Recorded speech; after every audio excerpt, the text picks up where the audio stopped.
الاستراتيجي مش بس انت هتعمل ايه، ولكن انت مش هتعمل ايه. خليني اقول لك قصة علشان تفهم الموضوع ده. ايكيا او ايكيا وهما بيعملوا المشروع بتاعهم من الاول خالص قرروا ان هما مش هيقدموا خدمة معينة اللي هي خدمة السيرفيس. لو انت رحت ايكيا هتلاحظ ان مفيش شخص بيلف وراك، مفيش شخص بيساعدك. يعني انت بتروح بتلف على المنتجات بنفسك، بتختار المنتجات بنفسك، بتحاسب بنفسك، عاوز مثلا الباسكت، عايز اي حاجة، بتعمل كل حاجة بنفسك، مفيش حد بيساعدك. دي حاجة مقصودة. هم قرروا ان هم مش هيقدموا الخدمة دي للناس علشان يتجنبوا تكلفة الموظفين. في المقابل من ضمن الاستراتيجي بتاعتها ان هم قرروا بقى هيعملوا ايه، ان هيبقى في فرايتي كبيرة جدا في الكبيرة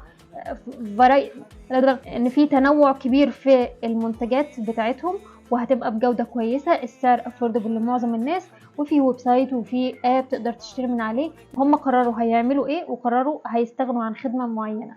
وانت بقى بتعمل الموضوع الحكاية دي يعني بنستفاد منها ايه القصة. وانت بتعمل الاستراتيجي بتاعتك في البيزنس او المحتوى بتاعك، ما تنساش وانت بتختار او وانت بتقرر هتعمل ايه، تقرر انت مش هتعمل ايه. بس كده. لو مهتم بقى بالمحتوى ده، عاوز اسرار اكتر عن صناعة المحتوى، اعملي فولو. ودي المروحة بتاعتي الجديدة، ودي كمان الجديدة. دي بقى القديمة